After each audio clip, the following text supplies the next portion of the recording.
सबसे बड़ा आप ये समझते हैं फैक्टर है नून लीग के लिए इस वक्त जो चैलेंज बना हुआ है इंतखाबात में जाने के वाले से पॉपुलैरिटी को लेकर, वो 16 महीने की मुआशी कारकर्दगी थी? हमारे देखें थर्ड वर्ल्ड कंट्री बिलखसूस, वरना तो इवन एडवांस कंट्रीज में भी जो सबसे अहम फैक्टर होता है वो होता है महंगाई। और उसका डायरेक्ट ताल्लुक होता है अवाम से। और सिर्फ वो नहीं, जो मुतवस्तित तबका होता है, इवन मिडिल क्लास या लोअर मिडिल क्लास सब सफ़र करते हैं। और जब बहुत ज़्यादा महंगाई हो, और जैसे ही हमने 16 महीने में देखी कि इतनी अनप्रेसिडेंटेड पाकिस्तान की तारीख में इतनी महंगाई नहीं हुई।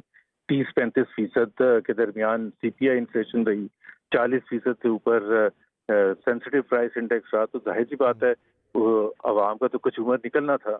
उसमें गुर्बत में भी इजाफा होता है। ये मैं कोई रॉकेट साइंस नहीं बात कर रहा, बड़ी सिंपल बात कर रहा हूँ।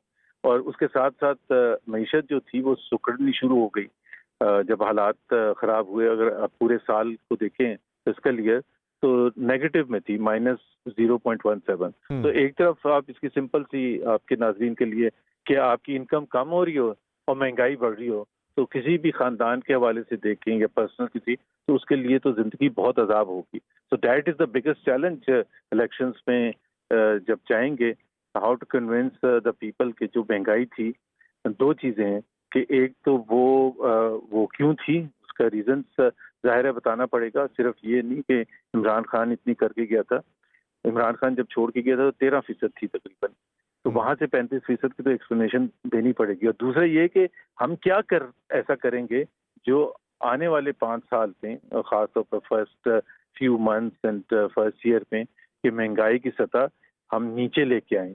2017 में बहुत कम थी महंगाई की सतह, और वो एक बड़ी अचीवमेंट थी जिस पर हम जाहिर PMLN का हर रुकन और लीडरशिप उसको वजह तौर पर वो रेफरेंस करती है। बट अब वो 6 साल पुराने किस्सा था।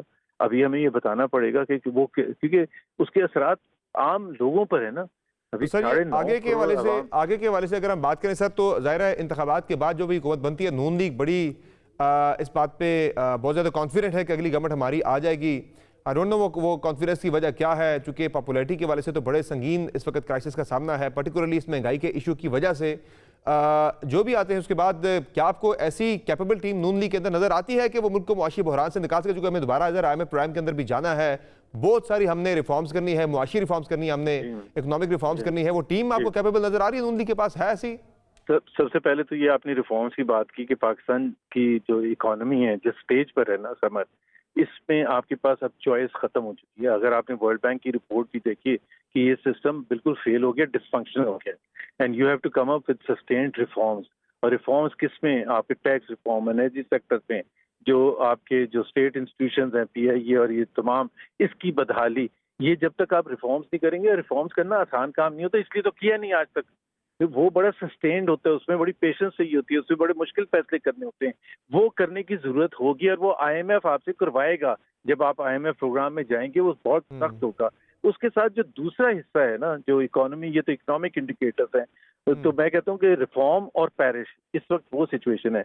दूसरा है आपकी ह्यूमन डेवलपमेंट इंडिकेटर्स जो हैं, जो तालीम है, सेहत है, पॉपुलेशन ग्रोथ है, वुमेन एम्पावरमेंट है, थाना कचहरी का एक कल्चर है, और मिनॉरिटी राइट्स हैं। ये तमाम चीजें जो हैं, पब्लिक ट्रांसपोर्टेशन है, साफ पीने का पानी है। तो सर ये सारे इश्यूज का अंबार है, आपको वो टीम में कैपेबिलिटी नजर आती है जो मुआशी टीम है कि वो इश्यू से निकाल सकती है? इश्यूज बड़े इंपॉर्टेंट है सारे, बिल्कुल आप दुरुस्त फरमा रहे हैं सर। मैं कंप्लीट कर लूं, क्योंकि मैं और आप शायद उस एलीट तबके से ताल्लुक रखते हैं कि हमें महसूस नहीं होता कि कितना संगीन है। लेकिन वो जो 2.5 करोड़ बच्चा पाकिस्तान में जो स्कूल नहीं जा सकता, तो आप उनसे भी पूछें कि वो क्या चाहते हैं। वो चाहते हैं कि तालीम का निज़ाम, मैं तो अपने खानदान में जो बच्चा होता है उसके लिए बेस्ट प्राइवेट स्कूल में तालीम चाहता हूँ, बेस्ट, ताकि वो बड़ा होके दुनिया का मुकाबला करे। प्रोफेशनल इंस्टीट्यूशन अगर पाकिस्तान में जाना है तो IBA या लामचिया, आगा खान जैसी जगह, या कैम्ब्रिज और ऑक्सफोर्ड, हार्वर्ड और जो भी दूसरे हैं अमेरिका में, वहां जाते भी हैं एलीट के बच्चे, सारे वहीं जाते हैं।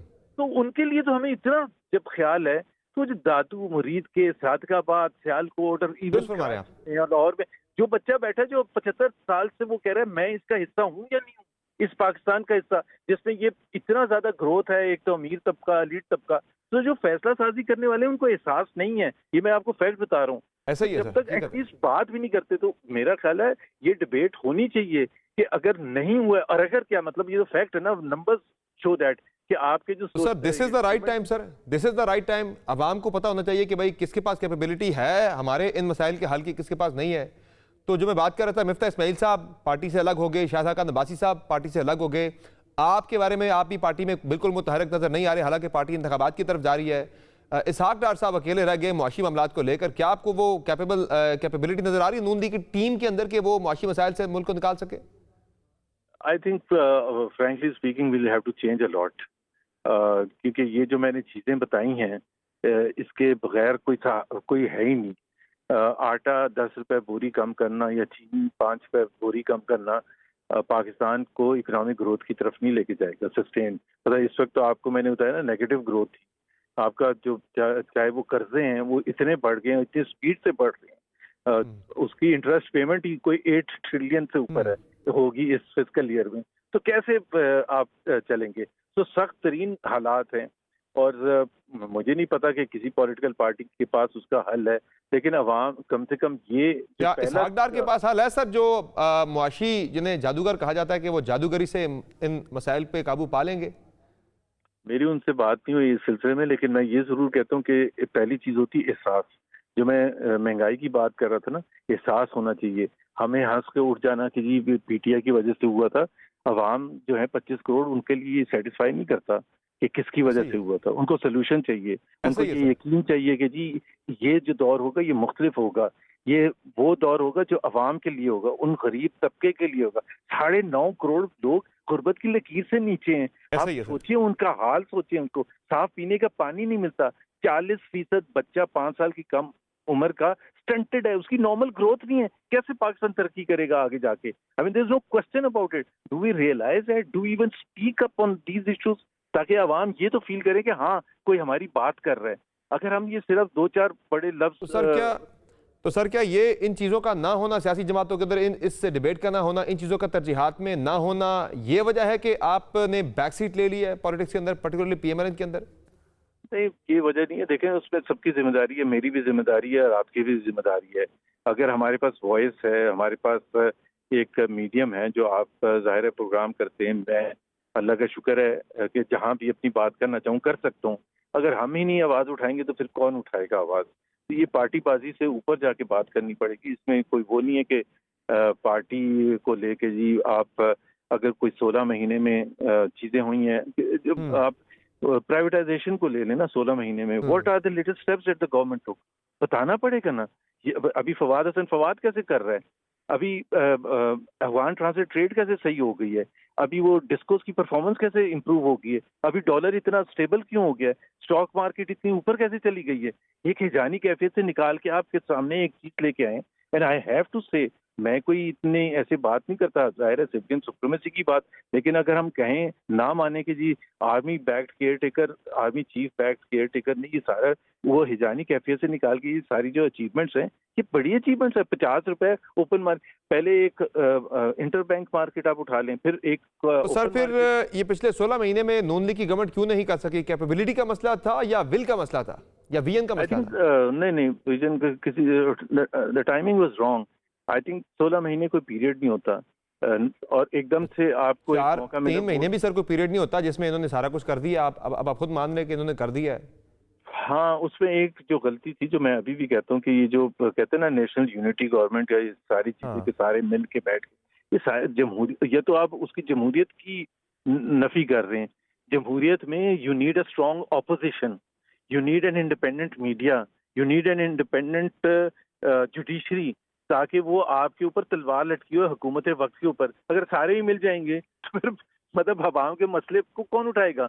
गलतियों की कौन सही। निशानदेही करेगा? तो सर तो इस अभी ये आपने खुद सुना है कि जी 16 महीने में बहुत से फैसले इसलिए नहीं हो सकते थे कि 13 या 12 जमातें थी। जाहिर सही सी है। बात है नहीं हो सकते। तो ये तो तो सर आइडिया ही गलत होता है कि जी सारे मिल के बैठे और वो हल होगा पाकिस्तान के लिए। वो हल नहीं होगा, वो तो फिर आप सर ये बताएं मुझे कि चलें वो तो हल नहीं हो सकता, आप अपना जरा बता दें कि नून लीग के अंदर आपका स्टेटस क्या है sir? Are you still part of PMLN? और आप एक्टिविटीज के अंदर नजर बिल्कुल नहीं आ रहे पीएमएलएन की किसी भी किस्म की, क्या वजह है इसकी? मुझे कोई भी काम दिया जाएगा तो मैं जरूर इन्वॉल्व होगा, लेकिन इस वक्त मेरे पास कोई फैसला साजी का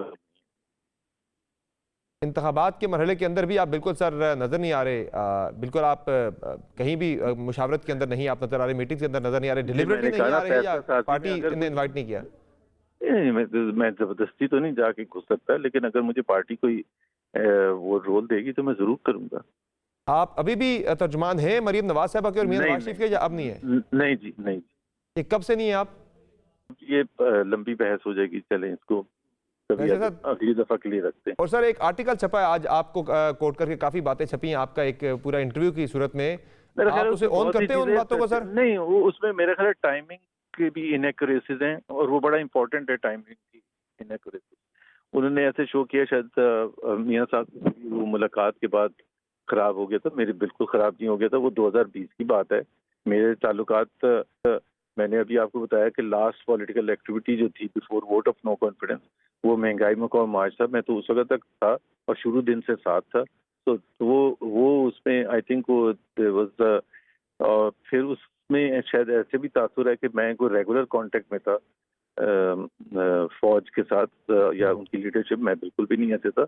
मैं 6, 7 साल, 8 साल में 2 दफा मिला था, उससे ज्यादा ना मिलने की मुझे इजाजत थी, और ना मैं चाहता था कि पार्टी के लिए मुश्किलात पैदा। पर वो खुद से मिले थे या पार्टी की जानिब से आपको कहा गया था मिलने के लिए, मियां साहब की तरफ से, मरीम साहब की तरफ से? यार मेरा ख्याल है अब ये बहुत लंबा हो जाएगा, ये कभी और मेरे किताब जब आएगी फिर पढ़ लीजिएगा। किताब लिख रहे हैं आप? अभी तो नहीं लिख रहा, लेकिन जाहिर है ये अच्छी, जैसे आपको इंटरेस्ट है पूछने का, वैसे मुझे बताने का भी इंटरेस्ट है। बिल्कुल है सर। वो एक ड्रैग हो जाती है, फिर बहस कहीं और निकल जाती है। छोटी सी मैं बात जानना चाहता, मरीम नवाज साहबा के साथ तो आपके जाहिर है बड़ा वो आप पे ट्रस्ट करती थी, you are being considered as part of her team. उनसे आखिरी रब्ता आपका कब हुआ? देखिए, इकोनॉमिक एक्टिविटी कह रहा हूँ, जो पॉलिटिकल एक्टिविटी मरीम नवाज ने शुरू की थी 2019 में, और पहला जलसा जो था वो रैली थी फैसलाबाद में। तो उसमें हम 5-6 लोग होते थे ना, फिर पाकपतन में, फिर जी हाँ, लाहौर से इस्लामाबाद वाले लॉन्ग मार्च में भी आप कंटेनर पे मौजूद थे, मैं खुद भी मैंने वो कवर किया था सारा। तो थ्रू आउट कोई गिलगित बल्तिस्तान हो या आजाद कश्मीर हो, बलोचिस्तान हो, ऐसा क्या हुआ सर कि जिसमें ये गैप आ गया सर? वो वजह क्या हुई? वजह बड़ी सिंपल सी होती है, जैसे क्रिकेट में आप पूछते हैं ना कि ये आप T20 में तो इसको शामिल किया होता, अब टेस्ट मैच शुरू हुए तो क्यों नहीं शामिल किया? तो फॉर्मेट का फर्क होता है, हालात का फर्क होता है, आई गेस। ठीक है, नहीं आप सिलेक्शन कमेटी का मसला है या फॉर्मेट का मसला? अभी तो आप किसी भी फॉर्मेट में नजर नहीं आ रहे सर। चले वो बाद में बात होगी।